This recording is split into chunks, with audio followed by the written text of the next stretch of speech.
Ay, syempre, konting kaalaman lang. Bibigyan ko na kayo ng idea. Okay. Mabigat pala to. So, ito, ang tawag po dito, sa ginagamit na nito, ang tawag dito ay panulong. Ito po yung pagkakayod ng asin. Ito po ay may kawayan na mahaba. Tapos meron siyang kahoy. Tapos meron siya ditong parang yero. Ito po yung pagkakayod ng asin. Ito yung ginagamit natin para kumayod. Okay.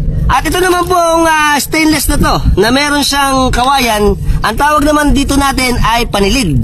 Ito po yung pag ilalagay na yung ating mga asin na kinayod doon sa ating mga tiklis. At ang tawag daw dito sa ating improvise na ganito, na tsinelas, ang tawag daw dito ay bakya. Yung sa ating mga banigan kasi may mga isa, ang ginagawa nito ay flat para hindi masira yung ating mga banigan. Kasi yan, pinagkakamakamayan ng ganito. Dahil pagka siyempre lumubog, masisira yung ating mga banigan. Kaya ganito ang ating improvise na tsinelas. Nice to know. Ayos. So, bago lang sa lahat ng platform natin, sa Instagram, sa TikTok, sa Facebook, at siyempre sa YouTube, ano magagawa natin? Subscribe na